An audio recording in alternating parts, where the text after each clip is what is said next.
What's up guys, welcome back to my channel. It's your girl Nattie Boss, registered dietitian, fitness coach, and lifestyle coach of bodybyboss.com.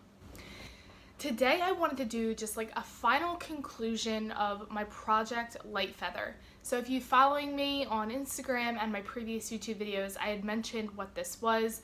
Basically me cutting from a certain weight to a lower weight class for world championships in jiu-jitsu. And I'll cut to the chase and let you know I was able to do it. I made it. I did it, guys. But we're going to reverse engineer and work backwards, and I'm going to kind of share the tips and tricks that I used to cut those last couple pounds when I got out to California, some of the main foods that I ate to stay at that low weight during that time, still give me energy, whether or not I was able to keep my period or if that went away because of my low body fat percentage.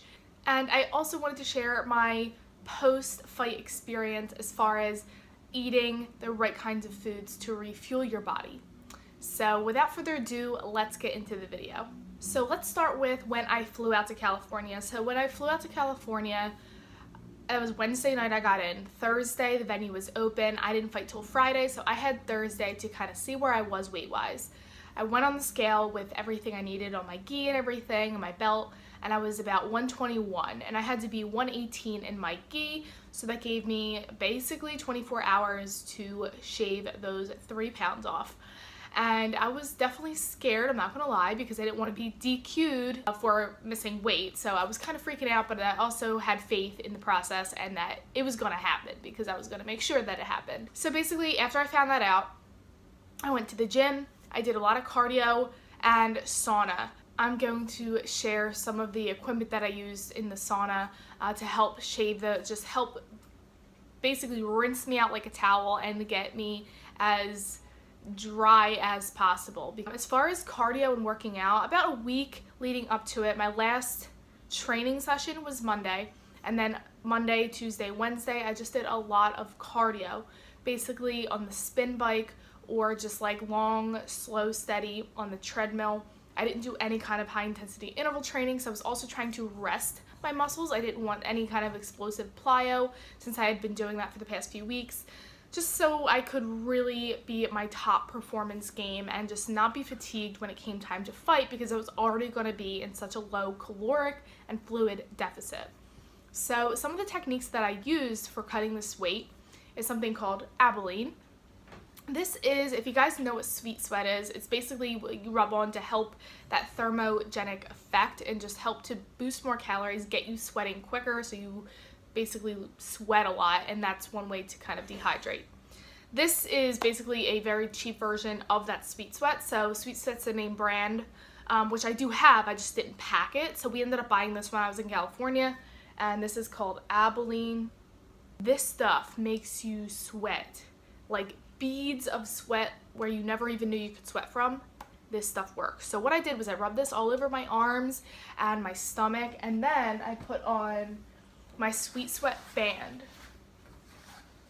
It's my sweet sweat band.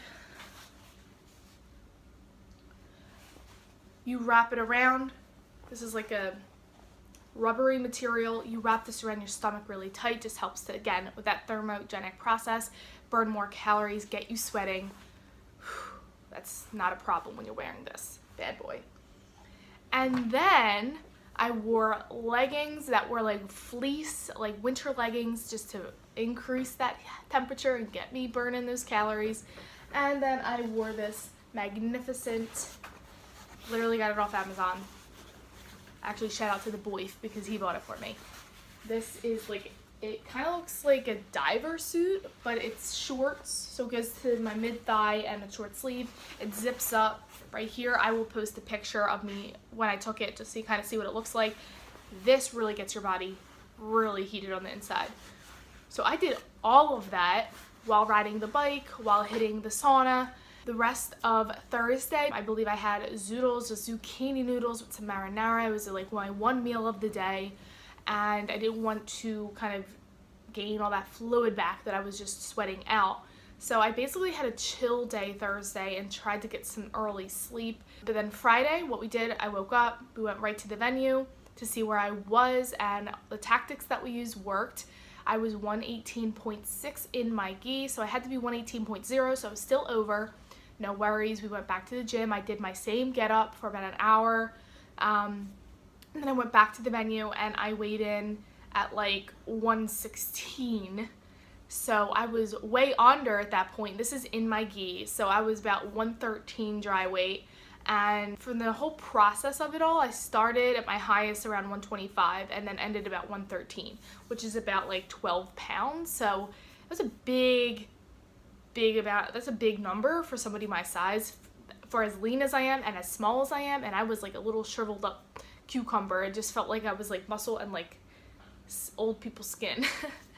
But whatever, it worked, and that was awesome. So another thing I wanted to address in this cut, I was able to make the weight, which was amazing, but something else that I kind of ran into an issue that I was confused on why I was stalling. My weight was stalling a few days before leading up to my fight, and I'm like, why? I'm doing everything I possibly can. I see myself getting smaller, but for some reason the number on the scale is not going down.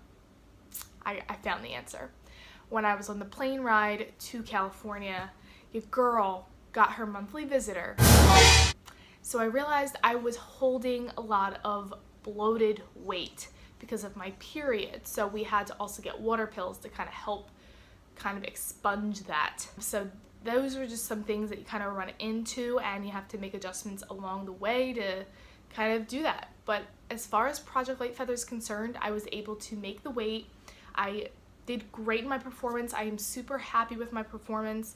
I was able to get a submission in my first round. Second round, I made a minor mistake, which kind of cost me on points, but I was attacking submissions the entire time, and it just wasn't in the cards for me to win that second match as far as point-wise. I learned a lot about myself in this process, a lot of my mental game. I am going to do Light Feather in the future, and I'm going to pick and choose which tournaments to do that, because obviously it's a process, but I do want to try to maintain a lower walking weight. So instead of staying between 125 130, which I did before this process, I want to stay more in the 120 to 125 range, so it's easier to do this cutting process. And it's going to be so much easier to do future cuts because I got the first one out of the way. And this is the case across the board. It's always going to be harder the first time until you figure out what works for you specifically. That said, a lot of the main foods I ate really when it was like 2 weeks out were just all mainly raw veggies. It was a lot of cucumbers, celery, peppers. I had a lot of hot sauce. Oh my God, a lot of hot sauce because it gave a lot of flavor, had no calories, and I was like, this is a winner. Winner, winner, chicken dinner. And it was mainly Frank's hot sauce, so shout out to Frank's. You saved me, bruh. You saved me. Anyway, other than that, my main protein source was tofu. Really, I was just trying to keep it as natural as possible, minimal processed food.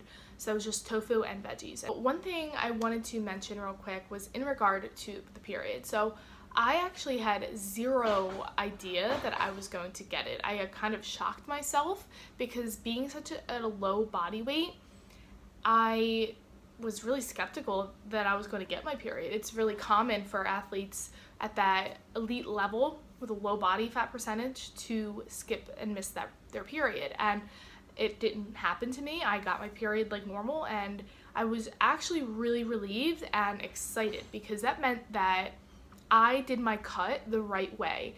I slowly cut my calories. I didn't make any drastic changes to my life, to my hormones. I really tried to keep a strong mental game and maintain my stress level, and I believe all of that really helped. I also tried to make sure that my sleep was really well, and that really contributes when you're trying to not only lose weight, but maintain a healthy mental game when you're an athlete. And I think all of that really helped to balance my hormones, which is what ultimately helped me continue to get my period, which was super healthy. So although I was kind of bummed because I was like, you are making me hold on to weight that I'm trying to cut, I was also really relieved because I was like, wow, I can't believe that at such a low weight I was still able to get my period. That says a lot about the methods I was using. Lastly, I just wanted to talk on what I ate post-fight. I was super excited to eat food post-fight, and I knew in my heart of hearts that I should have slowly, gradually went into it.